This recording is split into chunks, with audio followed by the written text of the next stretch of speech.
Hello everyone. आज मैं आपको बताऊंगी 10 steps of successful breast feeding revised 2018 बाय WHO। इससे पहले हमने जो प्रीवियस वीडियोस थी उसमें ब्रेस्ट फीडिंग के बारे में पढ़ा था कि कौन कौन सी पोजीशंस होती हैं, क्या क्या इंपॉर्टेंस होते हैं। अभी हम ये जो 10 स्टेप्स हैं जो हर एक मदर को पता होना चाहिए कि ब्रेस्ट फीडिंग में क्या क्या पॉलिसीज होती हैं और क्या क्या बेनिफिट होते हैं मदर को भी और बच्चे को भी। तो जो ये पॉलिसीज हैं ब्रेस्ट फीडिंग की, तो फर्स्ट पॉलिसीज मेनली ये 10 है और फर्स्ट पॉलिसी है comply full with the international code of marketing of breast milk substitutes and relevant world health assembly resolution. तो इसी के अंदर आते हैं कि फर्स्ट है have a written infant feeding policy that is routinely communicated to staff and parents. Establish ongoing monitoring and data management system. So जितने भी ये पॉलिसी है इसमें सबसे पहले तो रिटर्न पॉलिसी ये होनी चाहिए और रूटीनली हमें कम्युनिकेट करना है स्टाफ से, पेरेंट्स से कि क्या क्या इसकी पॉलिसीज़ हैं ब्रेस्ट फीडिंग की और कैसे कैसे हम मॉनिटर कर रहे हैं ये जो फीडिंग पॉलिसीज़ हैं। Next is ensure that staff have sufficient knowledge, competence and skill to support breastfeeding.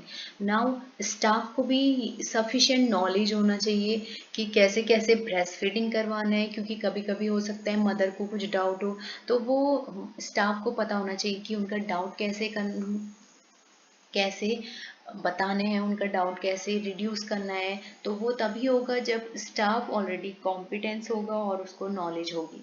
Next is discuss the importance and management of breast feeding with pregnant women and their families.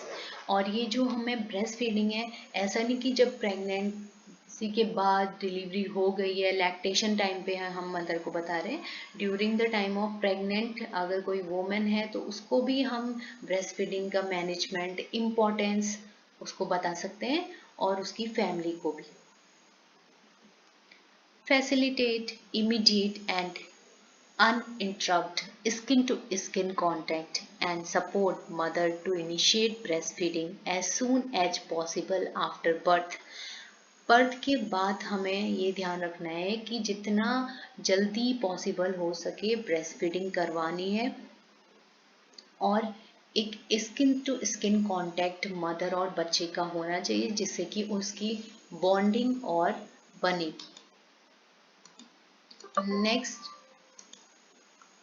support mother to initiate and maintain breastfeeding and manage common difficulties।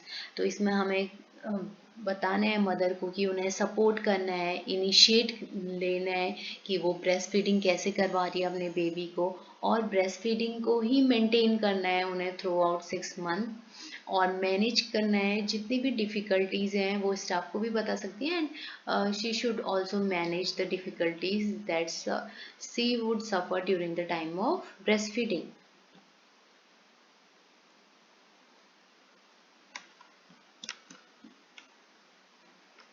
Next is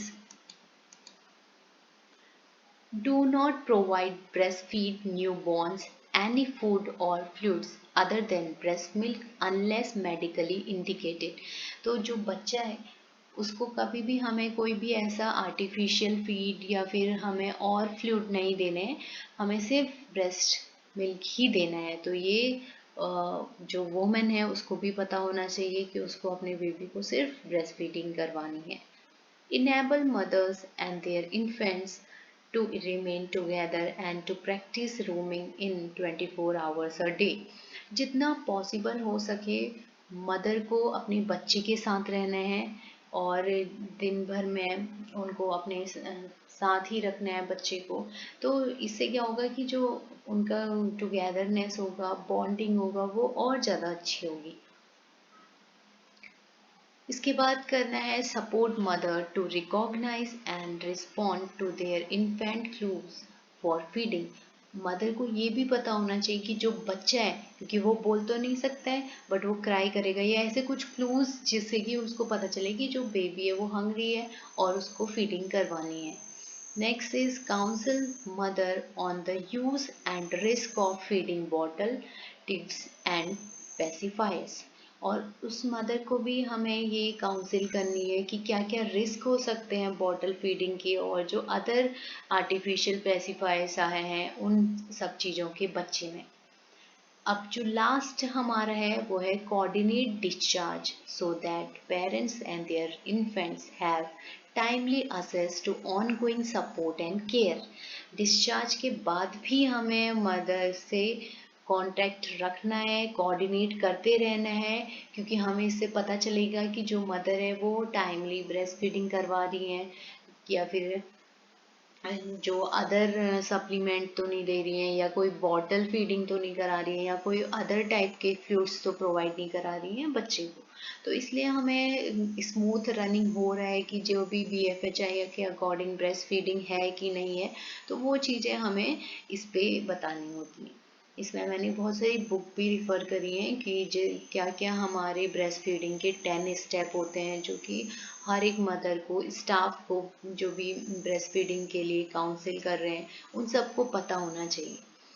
and next सून जो हम अगली videos के साथ आएंगे तो वो भी mother और बच्चे के बेनिफिट के लिए ही होंगी। तब तक के लिए आप इस चैनल को सब्सक्राइब कर सकते हैं, शेयर कर सकते हैं, और अगर आपकी जितने भी क्वेरीज हैं उनको कमेंट में भी रख सकते हैं, क्योंकि आपने इससे पहले भी एक वीडियो में बहुत सारे कमेंट किए थे जिसके आंसर भी मैंने बहुत सारे दिए थे। तो अगर आपको अभी भी कुछ ऐसा लगता है कि आपको कुछ पूछना है तो आप कमेंट कर सकते हैं। Thank you so much.